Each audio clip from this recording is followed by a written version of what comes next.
everyone. Let us see theory of motivation given by McGregor.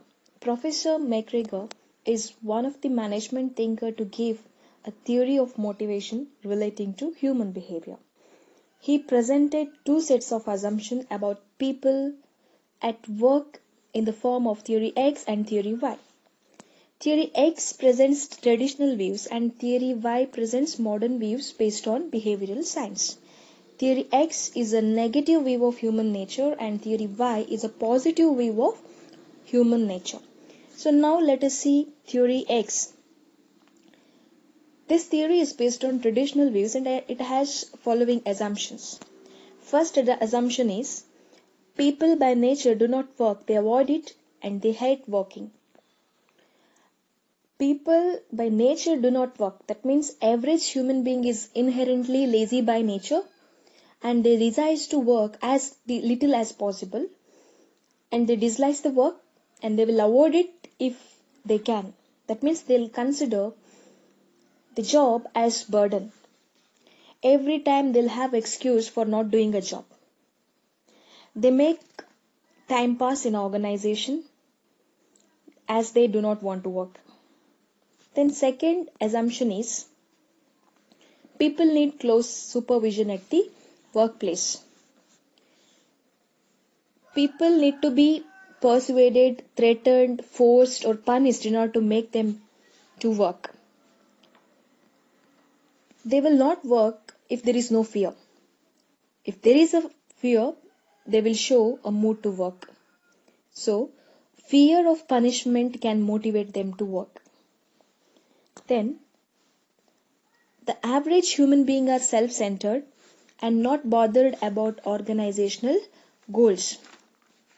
Self-centered means people who thinks about themselves or selfish people. And they are not bothered about others or least bothered about others. They work for their benefit or good. If there is any task, they'll see what is the benefit they are going to get if they do that job. And completion of organization task or goals doesn't matter for them. So they are not bothered about organizational goals. They are bothered about only themselves and their benefit. And the next assumption is the average person is not very intelligent and lacks creativity in solving organizational problems. So people are not very intelligent. They come to organization to make a time pass and they are always waiting for holiday as they do not have mood to work. And there is no goal or ambition in these people. Like now I'm a clerk, I have to move towards topper position so that I have to put extra efforts. So like that these people will not think and there is only earning attitude and there will be no learning attitude in these people. Here creativity means making things in a different way, but thinking power of these people is very limited and they use that power to do normal or usual work. Then the next assumption is the majority of people do not want to change since they resist change. Here people will follow traditional way of work like orthodox. They do not have guts to make changes even if it is good for them. They are not ready to make changes even if that change is going to benefit for them. So they will follow a traditional way of doing a job. And the last assumption is people are not committed and do their job half-heartedly. So here people are not committed. They won't put effort to achieve their commitment, so they do their job half-heartedly as they are not interested in doing a job or completing the task or assignment given to them. So theory X says in case of such employees, self-motivation is just not possible. They'll work only when there is constant supervision on them. A manager has to persuade, punish or reward such employees in order to achieve organizational goals. So this is about theory X. Next we'll see theory Y. Last theory of motivation is theory Z. This theory is propounded by Professor William G. Ochi. It is based on comparative study of Japanese and American management practices. That means what is a common feature in a companies of Japan and America that we are going to study in this. This theory emphasizes the external control of human behavior. Now let us see the features. First feature is lifetime employment. William Ouchi observed in America and Japanese there will be lengthy procedure for interviews in a successful companies. If any employee clear that interview, clear the various procedure in an interview, then he'll be getting lifetime employment in that company. There will be no layoff. Layoff means removing the employees in between if there is a no profit for the organization.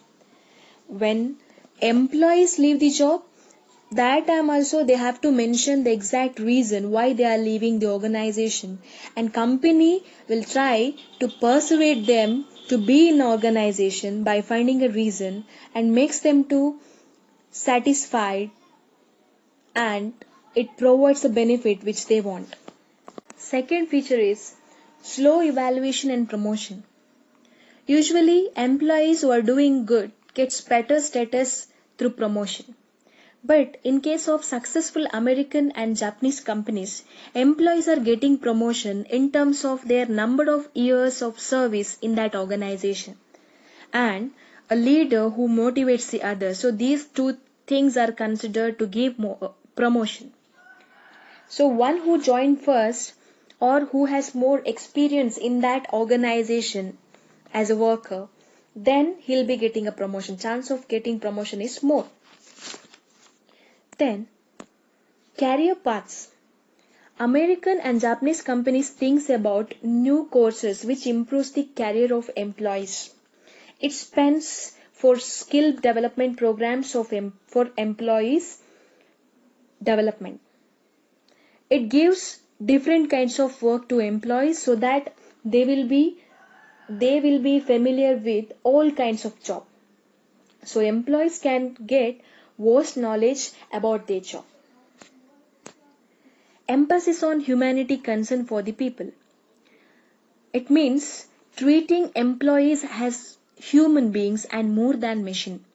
Usually in an organization, employees are given with plenty of work which they are not interested, and it makes them to work for many hours and treats them like a machine. And there is no meaning for employees' feelings in such organization. But in Japanese and American companies, employees' concerns are taken into consideration for decision making.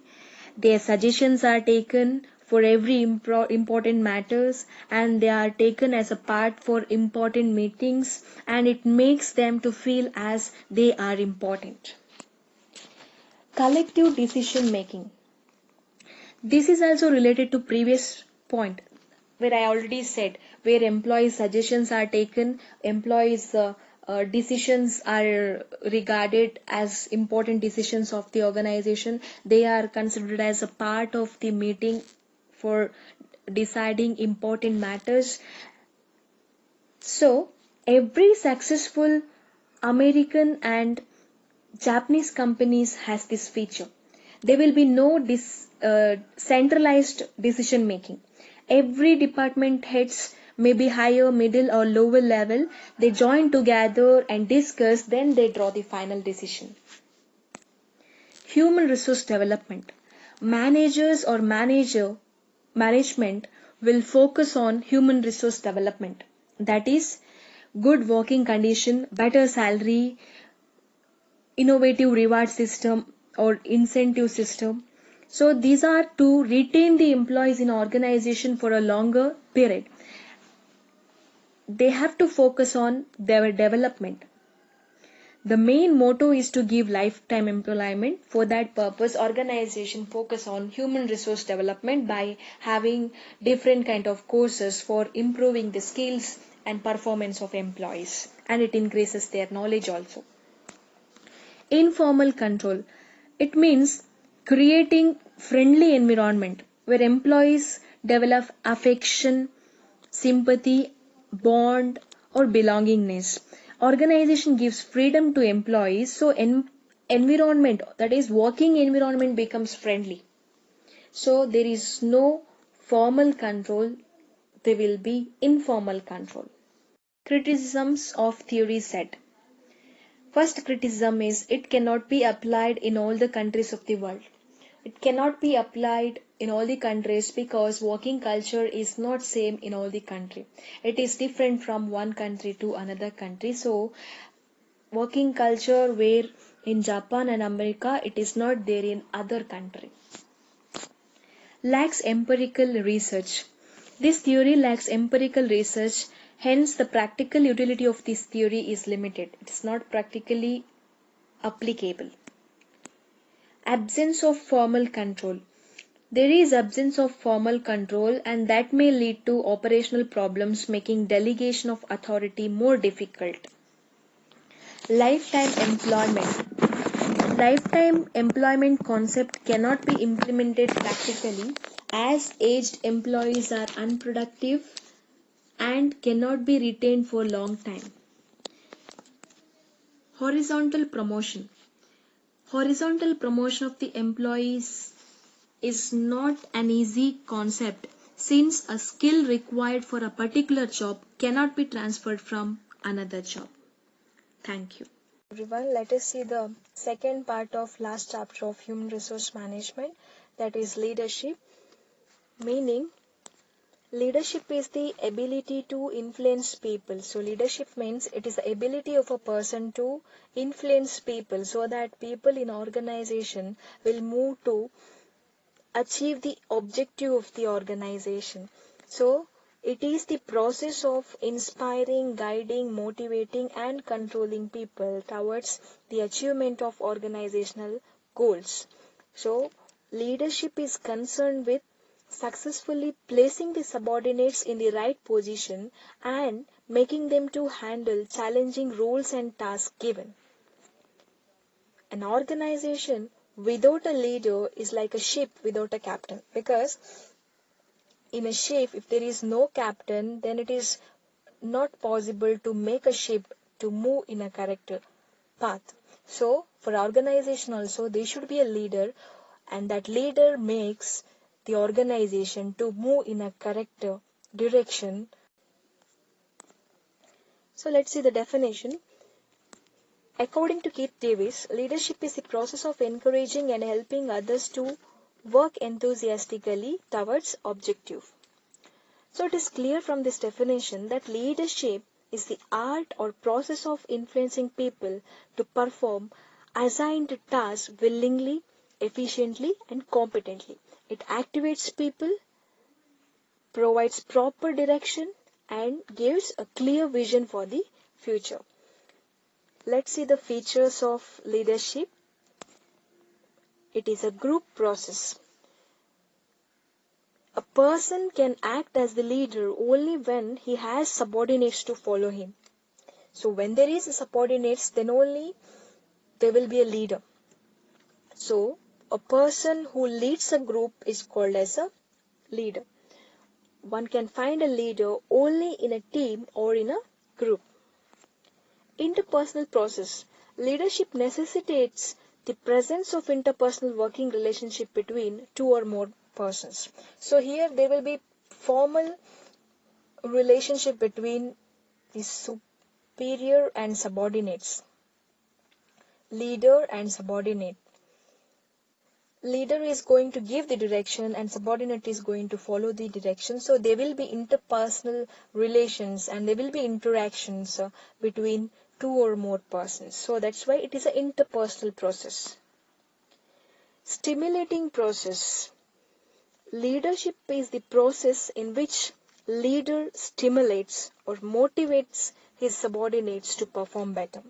So leader encourages his subordinates to improve their performance or to make their performance better. So leadership is a stimulating process because leader motivates subordinate to work better. Influencing process. So here leader will be the influencer. So leadership is the ability to exert influence over his subordinates besides authoritative direction. So leaders should have such a qualities by looking at that quality, subordinates should be influenced. So they should learn from the leader. So leader should be an influencer. Subordinates should be influenced by the superior. That means here leader. Continuous process. It is a continuous process in which both leader and subordinates work together for the completion of assigned tasks. So, leader and the subordinates, both of them working together for the accomplishment of organizational task. So, leader is going to give direction and subordinate is going to follow the direction, so that both of them working together for the same purpose. It is a goal-oriented process. Leadership is a goal-oriented activity and it is directed towards achievement of specific goals, mainly achievement of organizational goals.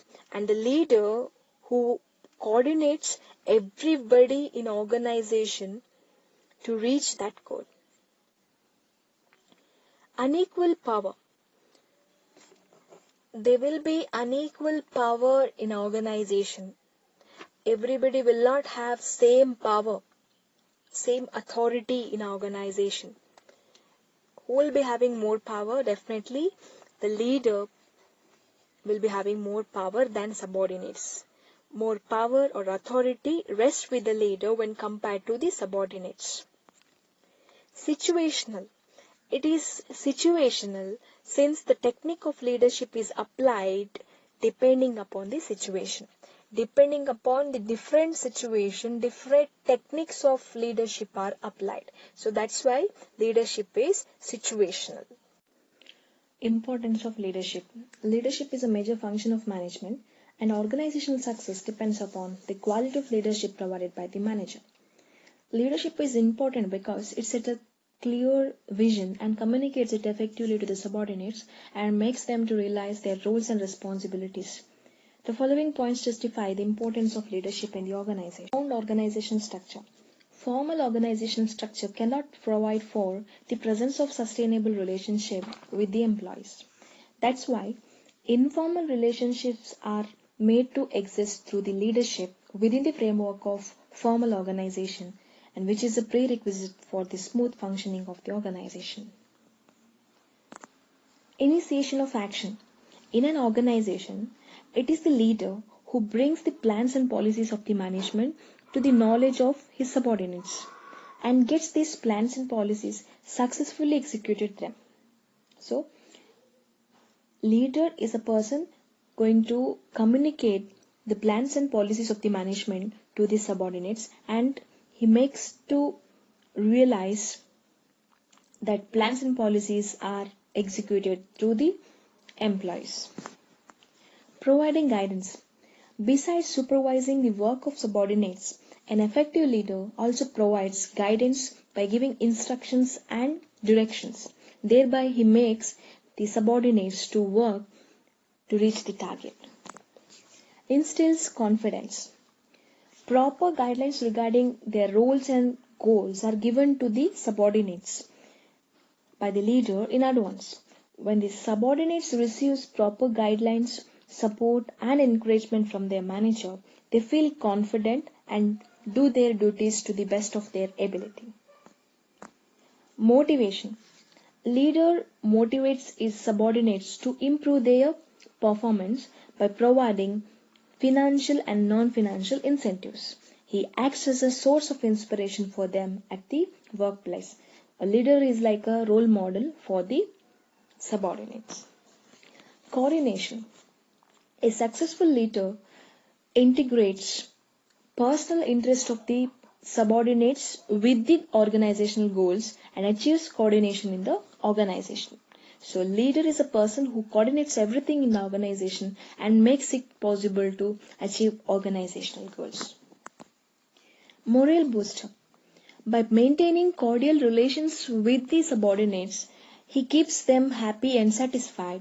Thus, an effective leader can be a morale booster for his subordinates, which would result in increased production and profits. Accommodates change. By encouraging and inspiring his subordinates The leader influences them to accept the change in the organization without much protesting. He makes sure that subordinates do not feel insecure about the changes. Leader makes the subordinates to accept challenging roles and tasks given. Creates successes.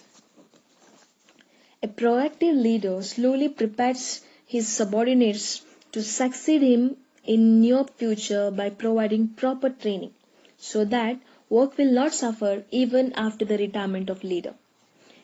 Leader makes sure that there is a second line of leadership in the organization. That means leader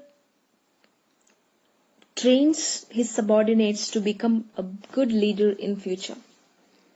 So subordinates are influenced by the leader and they inculcate some of the good characteristics of the leader, and that will help them in future when they become a leader. Connecting link. A leader communicates the plans, policies and programs of the management to the employees. Similarly, he passes on the problems and grievances of the to the management for redressal so that there is a healthy work environment in the organization.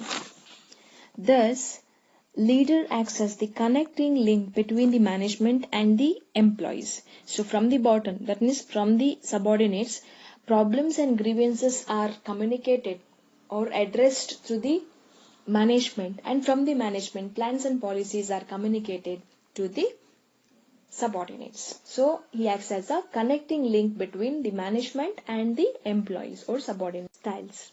Leadership style is a typical behavior pattern adopted by the leader for influencing his subordinates or for leading his people. A leader has to lead different types of subordinates, so he has to adopt different styles for leading them at the workplace.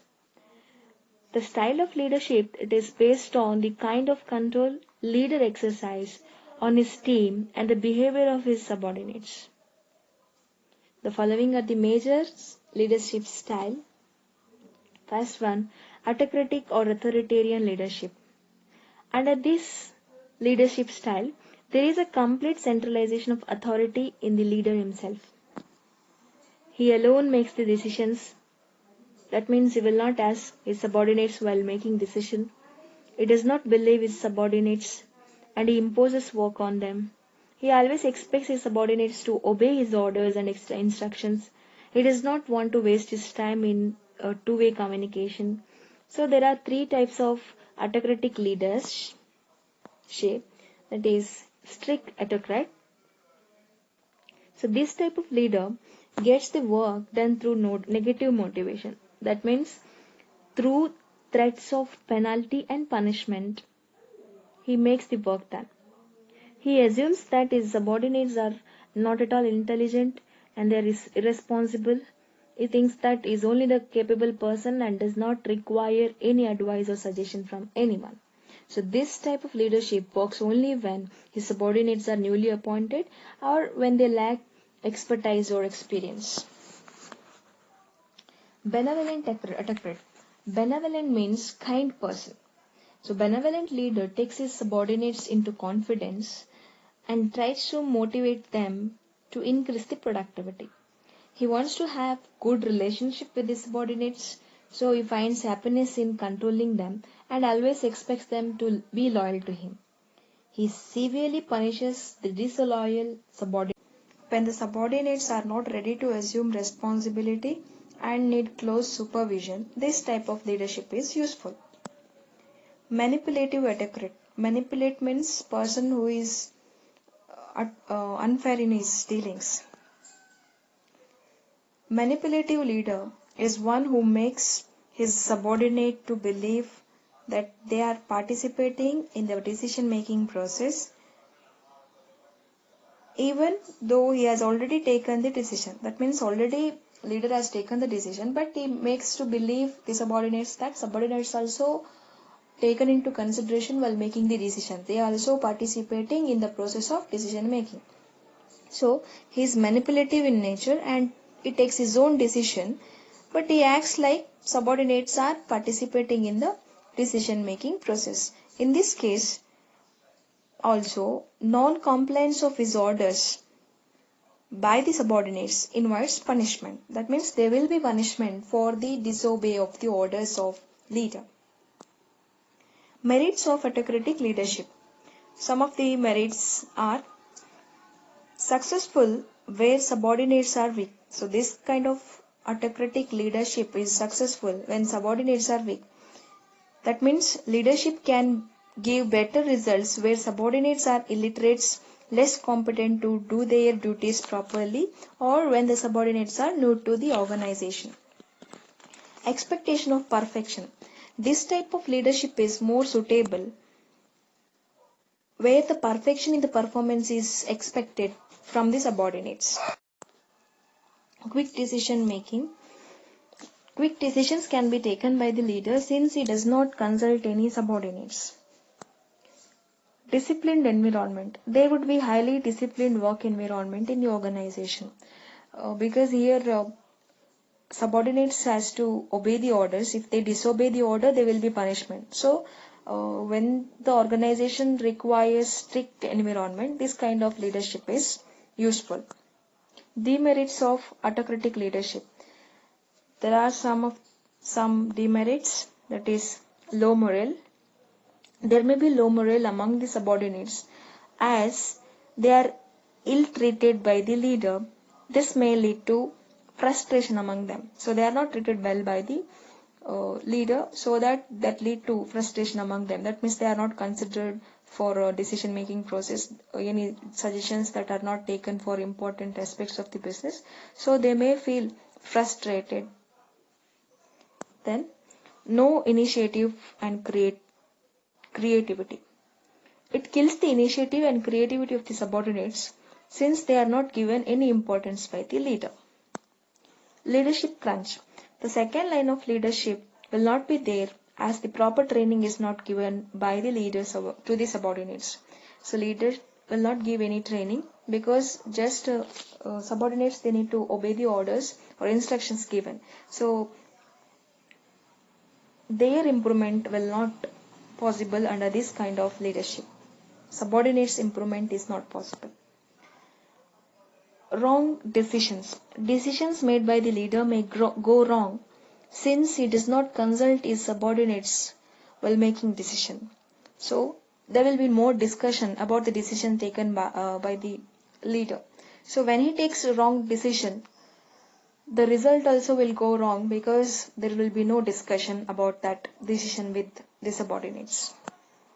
Unsuitable among hardcore subordinates. When the subordinates are by nature are hard, highly experienced, and they know their responsibility fully well.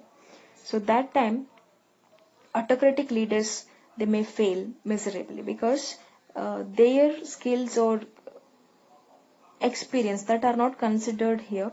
Subordinates are not at all given importance under this leadership even if they are good at work. Second style of leadership is democratic leadership. A democratic leader is one who is democratic in nature.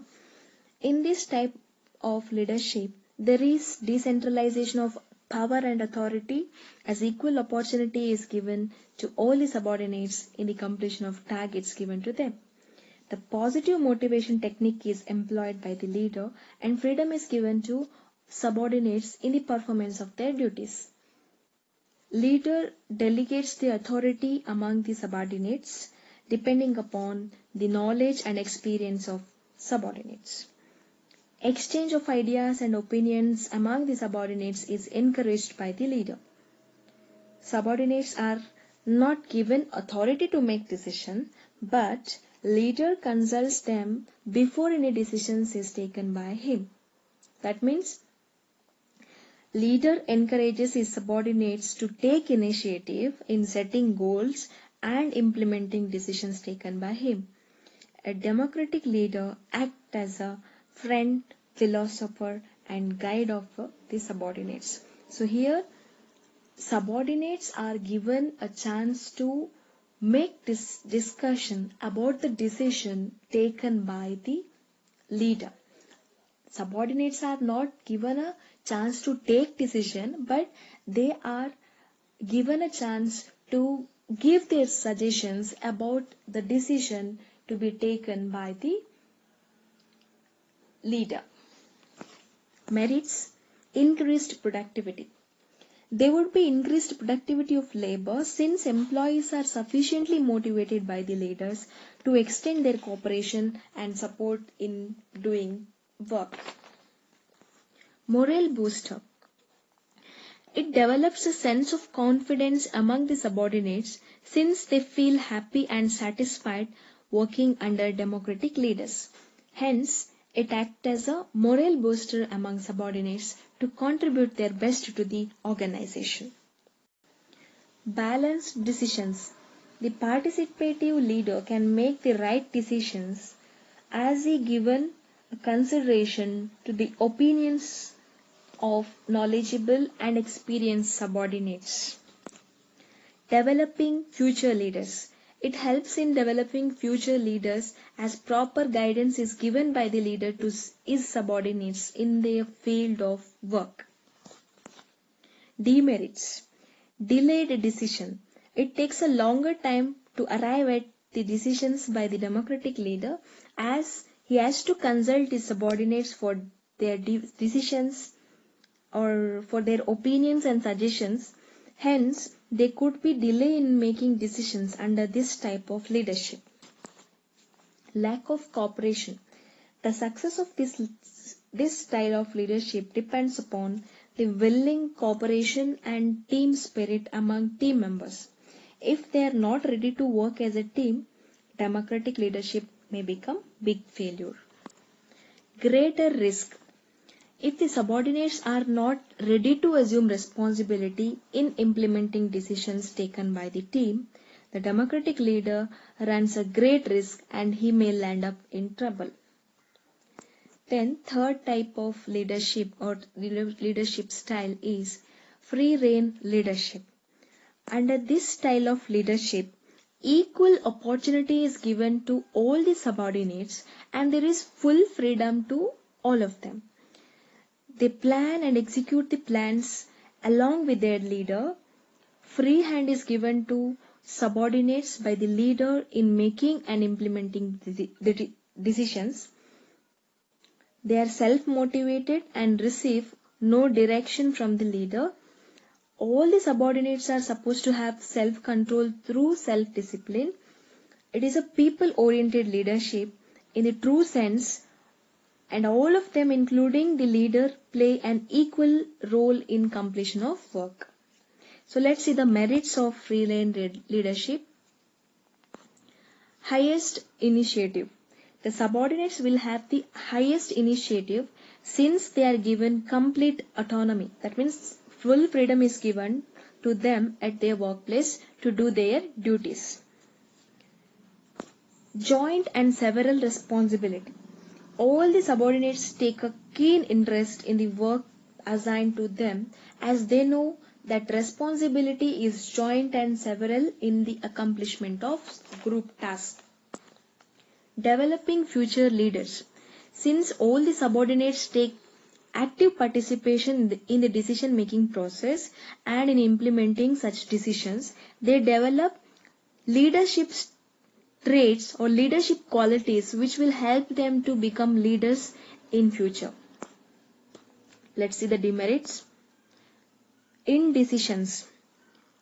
As all the subordinates take part in the decision making process, they may not arrive at a decision in case they differ in their opinions. If all the subordinates have different opinions, then it is very difficult to take or difficult to finalize the decision. This may act as a major setback for the team leader and for the team. Creates confusion. This type of leadership may lead to confusion among the team members as there is no one to lead them properly. The work given to them or work given to the team may suffer if no one is there to take up the responsibility to guide them in the right direction. Indiscipline. Subordinates may tend to be irresponsible since no specific responsibility is fixed on them. They may blame their colleagues in the team if anything goes wrong. This may result in indiscipline among the subordinates, creating total confusion. Fourth style of leadership is paternalistic leadership. Under this style of leadership, the leader treats his subordinates as his own family members. The leader assumes that his function is fatherly since he acts as the father figure for the subordinates whom they can rely on. That means both the leader and subordinates work as a family. This gives a sense of belongingness among the subordinates, which promotes them to work better and harder. The main concern of the leader is to protect the interest of the subordinates and he tries to keep them happy. The greatest advantage of this style of leadership is that it extracts maximum output from the subordinates as they have maximum job satisfaction because fatherly treatment given to them by their leader. Last type of leadership, bureaucratic leadership. The attitude and behavior of the leader is solely guided by the rules and regulations of the organization under bureaucratic leadership. That means the leader is highly rule minded. He expects all his subordinates to follow the rules and regulations without fail. Breaking the rules would attract severe punishment from the leader. There will be severe punishment if there is breaking of any rules of the organization. Human relations are not given due significance by the leader under this style of leadership. Thank you. Modern theories of leadership. The various theories of leadership have been developed by many management theorists to explain the attributes which contribute to the making of a successful leader. So let us discuss three important theories of leadership. So first one is trait theory. Trait theory, it tries to explain the qualities possessed by a person, how it will help him to become a good leader. The trait leadership theory believes that people are either born or made with certain qualities that will make them excel in leadership roles. So we'll see the various traits of successful leaders. First one, that is inborn qualities. These are the qualities possessed by a leader which are inherent from his parents or from forefathers. That means these are the qualities of a leader which he acquires by birth. The following are the inborn qualities of a leader. Impressive personality. A leader should have charming and cheerful personality and he should have good health, good temperament, emotional balance, self-confidence, honesty, creativity, etc. So these characteristics are the basic qualities that helps him to get respect from his followers. Intelligence. A leader must have high degree of intelligence to think scientifically, analyze and interpret clearly the business problems. He must have the creativity and ability to work hard and to take risks. So these are the inborn qualities that are acquired by birth. Then managerial qualities. These are the qualities which can be developed by a leader through proper training and experience.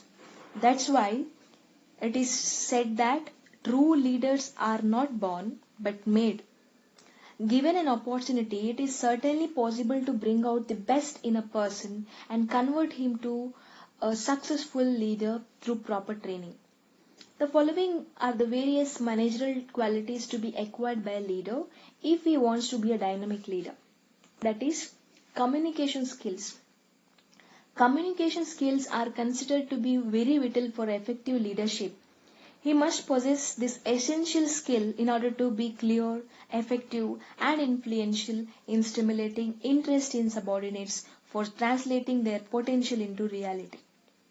Leaders with excellent communication skills are viewed as being more capable and acceptable by their subordinates. Flexibility. A good leader should never impose his decisions on his subordinates. He should always try to value their opinions and viewpoints. He should never be rigid and rule minded in his approach. Flexibility and open-mindedness earn him more respect from his subordinates. Technical knowledge. A leader should be very well conversant with the technical details of the activities of the organization. He must be technically and professionally competent person to deal with different issues concerning the organization. Organizing ability. A good leader is one who possesses the capabilities to bring all the factors of production such as men, machines, materials and money and uses them in the most profitable manner. This organizing ability would pave the way for optimum utilization of available resources in the organization to derive the maximum benefits. Ability to motivate. Leadership is basically concerned with managing people. An effective leader should have the empathetic. He should have empathetic. That means ability to understand the feelings of others. Empathetic means ability to understand the feelings of others. So, he should understand the feelings, emotions and problems of subordinates.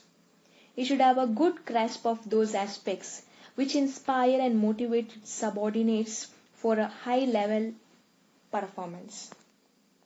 Ability to take right decisions. A successful leader always understands the various problems quickly and he makes a balanced or sound decision in the best interest of the organization so that he is able to take right decision at a right time. Responsibility. A powerful leader should know how to use power and authority appropriately to complete the target or task assigned to him with the cooperation of his team members. Ultimately, the leader himself is responsible for the team's performance. He should be ready to take personal responsibility for failure and he should never blame his subordinates if his team is unable to succeed. Honesty. One of the leadership qualities that defines a good leader is honesty. Without honesty, a leader cannot lead his subordinates with integrity. He should never have the intention to deceive either his subordinates or great leaders always stick to their values and core beliefs and they do know that without practicing ethics they could not survive. Such a leader also sets an example to inspire his subordinates in the organization. Delegation. It is important for a good leader to focus on key responsibilities and to delegate the rest to his subordinates. Delegation of authority is nothing but empowering the subordinates to complete the task assigned to them. Therefore, a leader should know how to delegate the authority, supervise the work of the subordinates after the assignment. Innovation. Innovation is very important for the firm's survival and helps it to remain competitive in changing markets. In the fast changing world, a leader has to be highly creative and innovative. He must bring new ideas and turn those innovative ideas and goals into reality. An intelligent leader can apply innovation to product for renewal or for designing new processing technologies, etc. Great leaders always stick to their values and core beliefs, and they do know that without practicing ethics, they could not survive. Such a leader also sets an example to inspire his subordinates in the organization. Delegation. It is important for a good leader to focus on key response. Second theory is situational theory.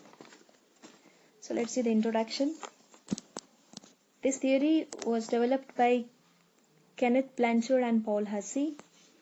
The theory was first introduced in 1969, and this theory was known as life cycle theory of leadership. Situational leadership refers to when the leader or manager of an organization must adjust his style to fit the development level of the followers he is trying to influence. That means if leader wants to influence his followers or he wants to raise the development level of his followers, so he has to fit his style to the development level of his subordinates, or he has to change his leadership style according to the situation or according to the maturity level of subordinates or followers. So he has to change his leadership style, or he has to see how to deal with his followers according to the knowledge level or maturity level of followers. So with the help of skill and knowledge, leader will learn to know, or the leader will learn to deal with the situation. So this is a diagram of life cycle theory of leadership. As you can see that there is S1, S2, S3, S4, that is a supporting behavior, and below that there is a directive behavior, and it is represented as D1, D3, D1, D2, D3 and D4. So let's see this. It is the supporting behavior. So S1, that is the leader who more believe in telling. They are highly directive, they give direction and command, they are low supportive, they are also known as directing style, as they just give direction. Then second, that is S2, it is known as selling approach. It is known as selling type of leadership. They give direction, along with that they are highly supportive. They believe if more support is given to employees or followers, they may work more, and for their motivation, supporting is necessary. They are also known as coaching approach. We see that in a coaching they solve our queries or questions or problems. So that's why it is known as coaching approach. Then third one, it is S3. It is high supportive and low directive, and it is also known as supportive approach.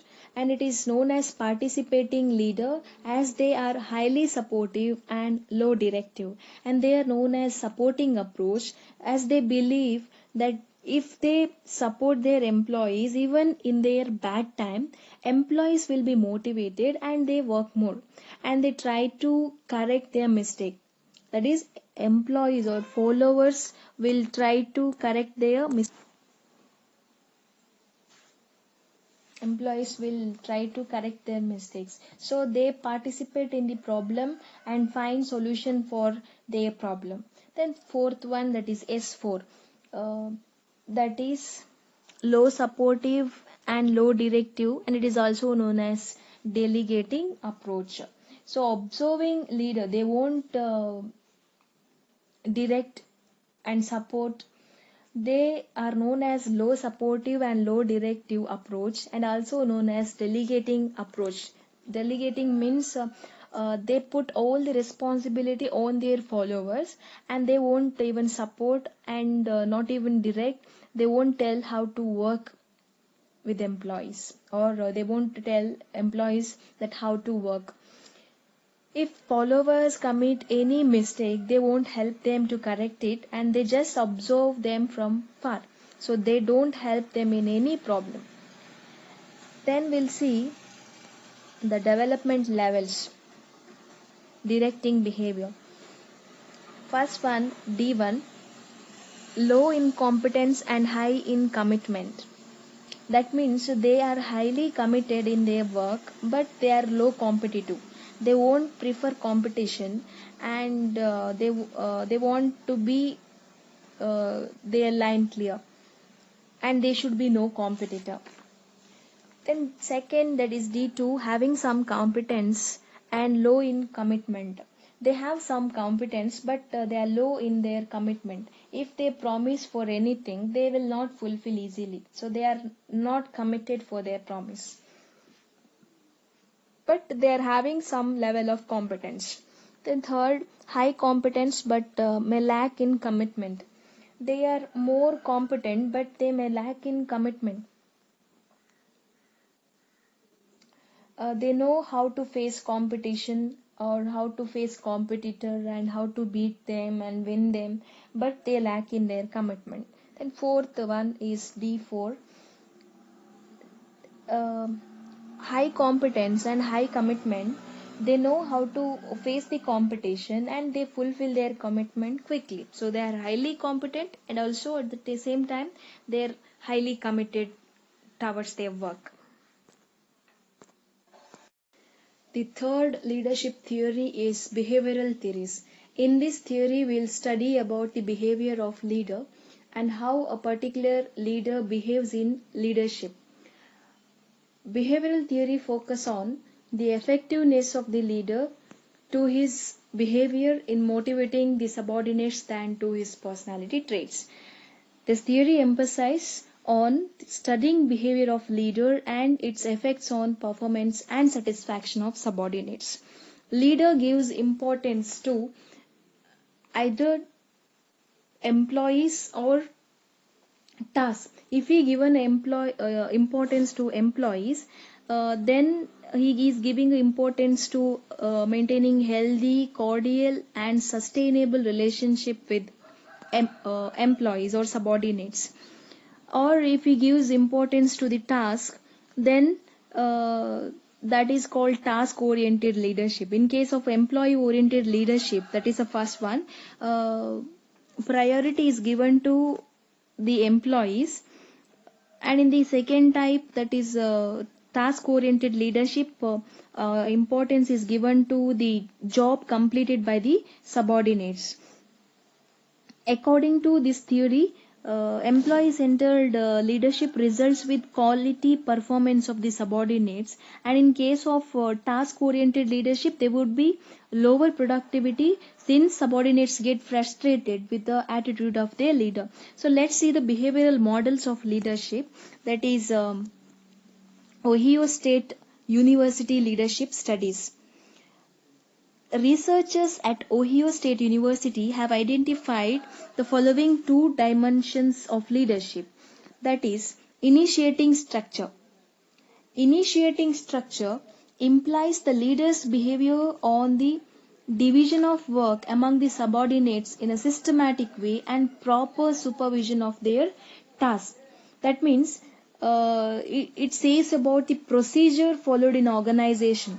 If an employee of organization, if he wants to give any suggestion to his officer, then he has to communicate that suggestion to the officer at the higher level next to him, and that officer will communicate that information to the higher authority. That means there should be a procedure in communication of what message. Similarly, when a task is given to complete, that time employee has to follow the procedure to complete that task. So he is not supposed to omit any of the procedure while doing the job, while doing or while completing that task. So he has to follow or he has to complete the task given by following the procedure prescribed by the organization. Then second dimension is consideration. So it is related to employees, that is creation of a friendly relation and building trust among employees. In case of initiating structure, here importance is given to production. So production should be done by following the procedure mentioned. And in case of second dimension, that is consideration, importance is given to employees, that is creating a trust or creating a healthy environment or a friendly relation among employees. Then second model of leadership is Michigan study. Researchers at Michigan University have identified two different dimensions of leadership, that is called as production centered and employee centered. In case of production centered leadership, it rotates around the setting a standard for work and treating employees as the machines. The subordinates work under the fear of punishment for poor performance. Quality and quantity of work receive greater priority. And in case of employee centered leadership, the leader develops a very healthy relationship with his employees and inspires them for high performance through positive motivation. The protection of the interest of employees is given top priority by the leader. So you can observe here in both the model says the same thing.